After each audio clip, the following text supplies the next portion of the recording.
My name is Nevaeh Ray, and I'm here with Lily Vicenti. And this is Candice Wolle, school-based health clinic, behavioral health, pediatric provider.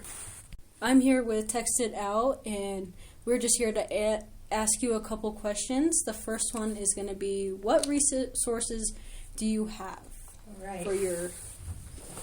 Well, before we dive in, I just have a little disclaimer that the answers that I give are just generalities based on the scope of my applicable practice and the licensure that I have as a clinical social work candidate.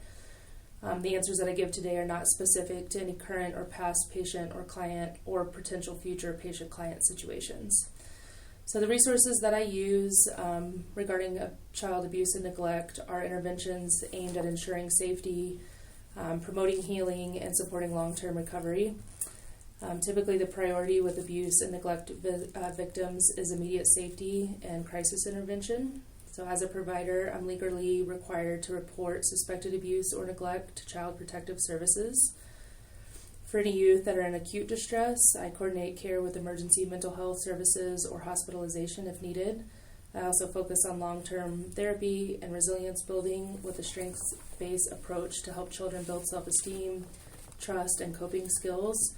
Then I will coordinate ongoing mental health treatment to address any lingering depression, anxiety, PTSD, attachment issues, or behavioral challenges that are resulting from the trauma. What is your main focus in doing therapy?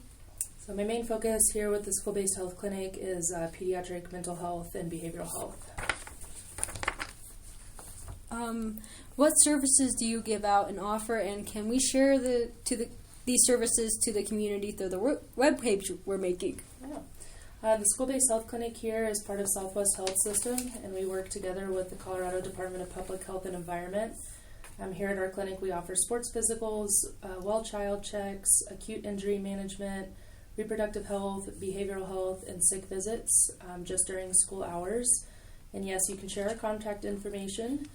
If you'd like to schedule an appointment or ask questions about our services, you can call 970-564-4855. To a child, how would you explain your policy on confidentiality and how you will handle emergencies? Okay. In the state of Colorado, minors can consent to mental health services beginning at the age of 12. With that said, you're still a minor until you turn 18. So all clients, when they come in for therapy here, are given a consent form prior to receiving services.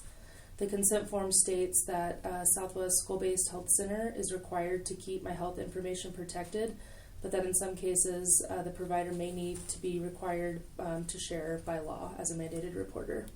Okay. What can you say to children going through neglect? I'd say my advice to a child experiencing neglect would always be tailored to the child's age, developmental stages, and emotional state, but it's centered around safety, validation, empowerment, and connection.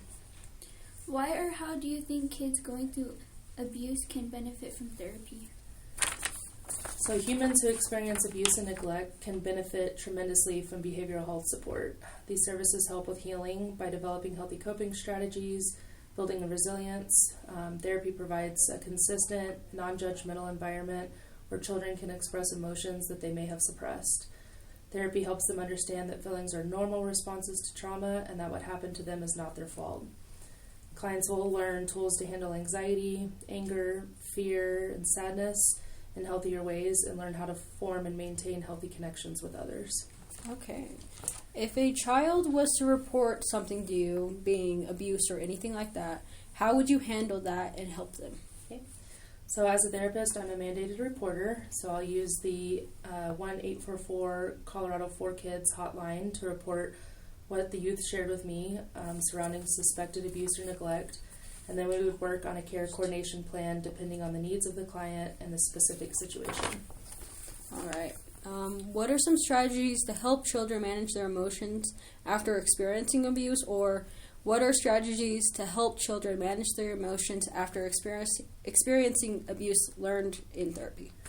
Okay, so typically these would include like identifying and naming emotions, learning grounding techniques, gaining some strategies for self-expression of emotions like journaling or drawing, self-soothing skills, using cognitive behavioral therapy techniques like thought stopping and reframing, developing and using a safety plan, and going through what to do when they feel scared or overwhelmed, and lastly, body awareness to reduce anxiety. Okay. What are some relaxation techniques that can help children cope with anxiety and depression related to abuse? We would use progressive muscle relaxation, that's tensing and relaxing big muscle groups, breathing exercises like deep belly breathing, smell the flower, blow out the candle, or square breathing. That looks like you inhale for 4 counts, hold it for 4, exhale for 4. Grounding techniques using 5-4-3-2-1 model that uses your senses to just kind of focus on the present and bring yourself back to the present moment. What are some age-appropriate ways to explain abuse and its effect to children? All right, so this answer is complex because explaining abuse and its effects must be handled with care, clarity, and compassion in a way that's developmentally appropriate. So with younger kids, we use simple, concrete language and just focus on safety and feelings. So an example might be sometimes grown-ups make unsafe choices and do not take care of the kids the way they should. That's called abuse. It's never your fault and you did not do anything wrong. With middle school and high school students, I use a more direct language. I encourage them to ask questions and again introduce the idea of trauma and brain-body responses.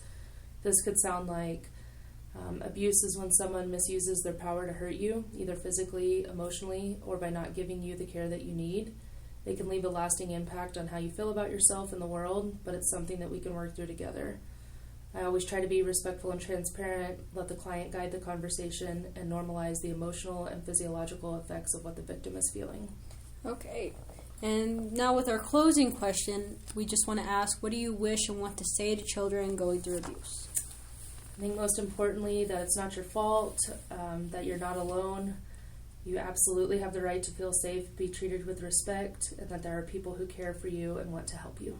Okay, and that's all we have for today. Thank you so much. Thank you, ladies. And again, this is with Text It Out.